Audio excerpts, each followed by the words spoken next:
News Nation's Ryan Bass is live in Tampa once again, which got hit hard with flooding last night and this morning.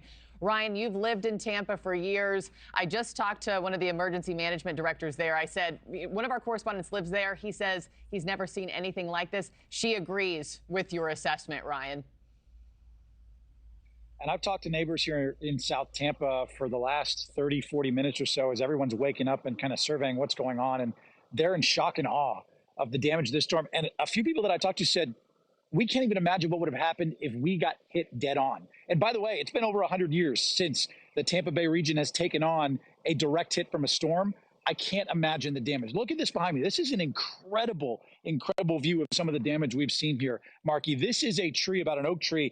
Residents here estimate this tree is about 100 years old. Look at what the storm surge did to soften the ground and uproot this tree from the concrete here in this neighborhood. This thing is massive. Now, I talked to one of the neighbors over here, Dave, who's been on the phone with the folks that got out of this house. They are not here. They evacuated from the storm. But I want to show you a little bit with this tree. They got so lucky with what happened here with this tree falling down. This is the garage area, as you can see here, but this is kind of the secondary house. The main house avoided a direct hit from this tree falling down. Just miraculous how they were able to make it out. You know, you could see kind of how big this thing is, extends into the garden here, but the main house safe from this tree falling over. Again, from that massive storm surge, we saw rising levels up to about 6 feet in some of these areas here in South Tampa. I was actually chatting with a couple of neighbors. I talked to one, John, who's been here for 37 years.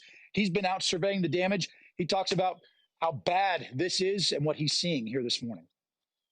I mean, this is by far the worst. I haven't been out here that long. I kind of just started looking around, but like this is huge. I've seen trees go down before, but not this big around here.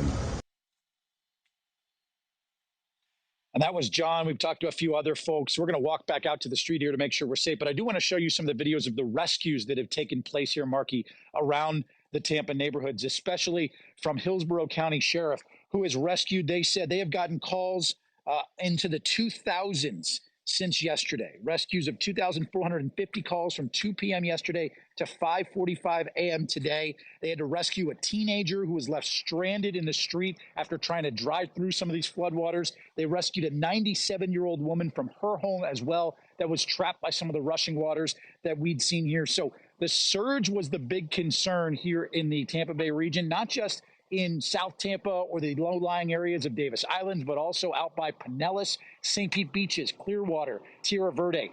I want to show you some of the record surge levels we had. Take a look at this graphic for a second on your screen. This just goes to show you just how bad it was in this area and officials fearing the worst, and it happened. Clearwater Beach saw 2.5 feet of surge over their record, almost 7 feet of surge. St. Petersburg saw about 2 feet over their record surge as well, 6.3. Old Tampa Bay, where I am, got nearly 7 feet of surge. East Bay, 7 feet. 7 feet in the East Bay region. And then down in Port Manatee, as you get towards Manatee County, Sarasota, they saw 6 feet of storm surge there. That would be almost 3 feet above their record. So, Markie, officials were warning, and they were really worried about just how big this storm was and the type of storm surge from the dirty part of this storm. And Helene, I'll tell you what, wreaked havoc not just on South Tampa here, but communities all across Tampa Bay. I mentioned it multiple times. It's the worst I've ever seen. It looks like a war zone in so many of these communities that are just now waking up and starting to pick up the pieces, Markie. That tree behind you is just stunning. Ryan, I can't help but think of all the people waking up, not hearing from loved ones because power is out, cell phones have been lost and damaged. Praying for everybody this morning as they pick up the pieces. Ryan, thank you. Thanks for watching, everybody. Go to joinnn.com to find News Nation on your television provider. Also, don't forget to click that red subscribe button below to get more of News Nation's fact-driven, unbiased coverage.